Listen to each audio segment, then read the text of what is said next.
আমি যাব, যদি কোনো শিক্ষককে আমি না পাই, শোকজ করে তাৎক্ষণিকভাবে তার বিরুদ্ধে বিচার করা।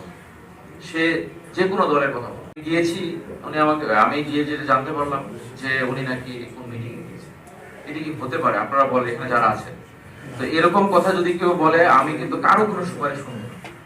আমি যাব, যদি কোনো শিক্ষককে আমি না পাই, শোকজ করে তাৎক্ষণিকভাবে তার বিরুদ্ধে বিচার করা। সে যে কোনো দলের কথা বলে। কারণ আমার একটাই যে আমাদের শিক্ষাটাকে আমাদের বাঁচাইতে হবে। শিক্ষাটা একদম ধ্বংসের দিকে আমাদের চলে যাচ্ছে।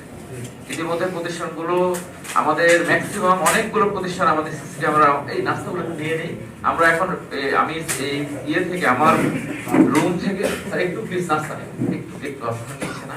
তো আমরা দেখবো, হ্যাঁ অবশ্যই আমি শেষ করে ফেলবো। তো এটা আমরা করবো, কাউকে যদি না পাই আমরা তার বিরুদ্ধে ব্যবস্থা নেব।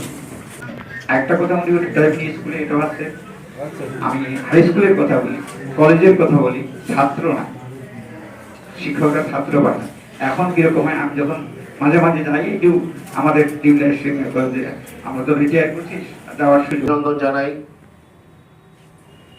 বাংলাদেশ জাতীয় দল বিএনপির চেয়ারপারসন চেয়ারম্যান জনাব তারেক রহমানকে।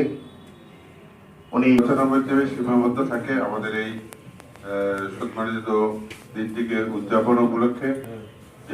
সবাইকে ধন্যবাদ জানিয়ে আমার বক্তব্য শেষ করছি।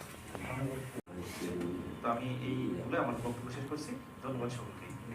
সকলে উপস্থিত হয়েছেন, আমি এই জন্য আপনাকে ধন্যবাদ জানাই। আমি আজকে আপনারা যারা আপনাদের সময়টু বের করে আমাদের এই উপজেলা পরিষদের হলরুমে একত্রিত হয়েছেন, আমি আপনাদের প্রত্যেকেরই সুস্বাস্থ্য এবং দীর্ঘায়ু কামনা করে আজকের এই প্রস্তুতিমূলক সভা সমাপ্তি ঘোষণা করি।